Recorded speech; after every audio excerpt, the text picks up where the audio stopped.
Assalamualaikum warahmatullahi wabarakatuh. Salam guru penggerak. Saya Sadiati Siti Kasanah, SPD CGP Angkatan 10. Pada tugas 1.1A8 dengan tema koneksi antar materi, kesimpulan dan refleksi modul 1.1 dengan judul Filosofi Pendidikan Nasional Ki Hajar Dewantoro.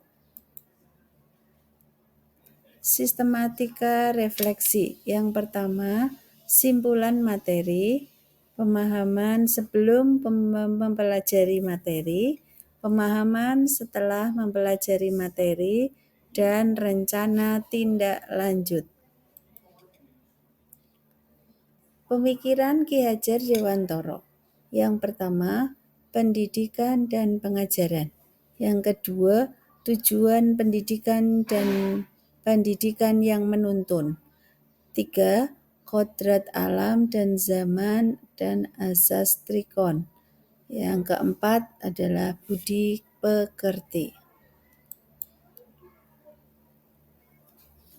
Pendidikan dan pengajaran menurut Ki Hajar Dewantoro, pengajaran adalah bagian dari pendidikan. Pengajaran merupakan proses pendidikan dalam memberi ilmu atau berfaedah untuk kecakapan hidup anak secara lahir dan batin.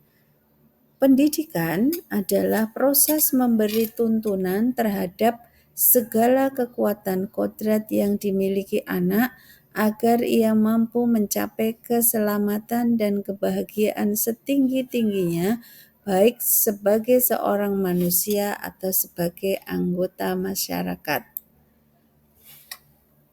Tujuan pendidikan menurut Ki Hajar Dewantoro adalah menuntun segala kodrat yang ada pada anak-anak agar mereka dapat mencapai keselamatan dan kebahagiaan setinggi-tingginya, baik sebagai manusia maupun sebagai anggota masyarakat. Pendidikan yang menuntun menurut Ki Hajar Dewantoro diibaratkan seperti guru atau petani atau tukang kebun. Pada pendidikan yang diibaratkan sebagai tani, petani menanam benih jagung akan tumbuh jagung. Petani akan menanam benih padi akan tumbuh padi. Dengan tugas petani yaitu menyiapkan lahan, menyirami, menghilangkan hama, memberi pupuk sehingga tanaman bisa tumbuh dengan baik.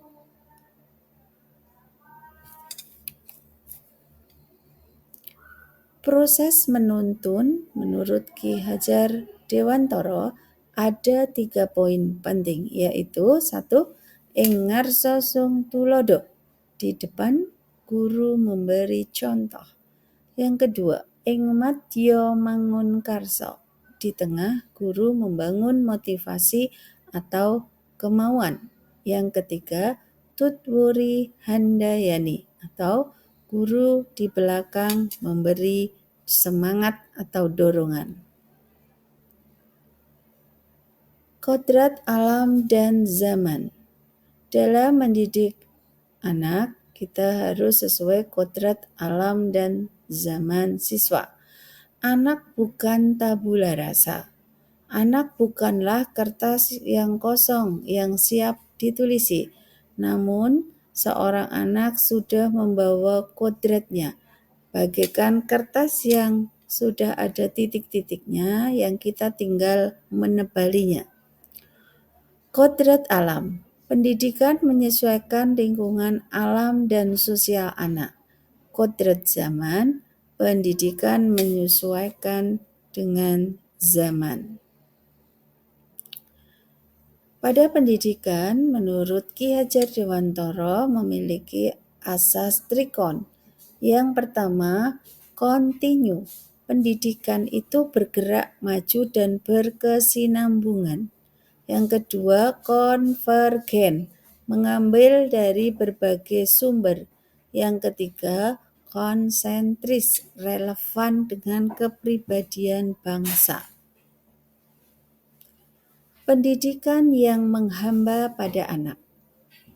Pendidikan yang menuntun pada pendidikan yang berpihak pada siswa. Budi pekerti.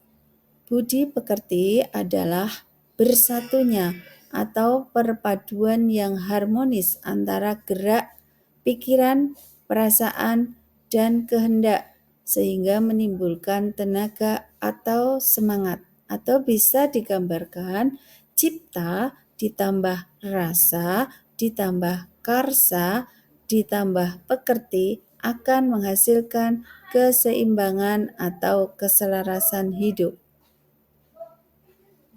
Pemahaman sebelum mempelajari materi. Kita, 1. Pembelajaran masih berpusat pada guru. 2. Mengejar ketuntasan materi. 3. Menyamakan standar penilaian atau KKM. 5. Kurang memperhatikan kemampuan awal dan latar belakang siswa. 6. Fokus pada hasil, bukan proses. Pemahaman setelah mempelajari materi, kita menjadi paham. Yang pertama, pembelajaran yang berpihak pada anak. 2. Bukan mengajarkan, tapi menuntun anak dalam pembelajaran. 3. Bukan mengejar materi, tetapi lebih fokus kepada kebutuhan siswa. 4. Sumber belajar itu tidak hanya buku, tetapi dari berbagai sumber atau sesuai asas konvergen. 5. Proses itu penting daripada hasil. Rencana tindak lanjut.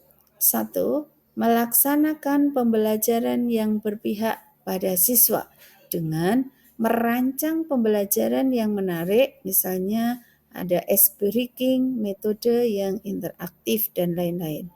Yang kedua, menyiapkan media pembelajaran yang beragam dan mengakomodasikan kebutuhan siswa. Yang ketiga, pembelajaran yang membuat siswa menjadi aktif. Rencana tindak lanjut yang kedua yaitu menerapkan sistem AMONG dalam pembelajaran. Rencana tindak lanjut yang ketiga, memperhatikan aspek psikologi, latar belakang siswa, dan kemampuan siswa. Yang keempat, melaksanakan penilaian yang beragam, yaitu mengakomodasi minat, bakat, dan keberagaman siswa. Demikian Bapak Ibu guru hebat, salam guru penggerak.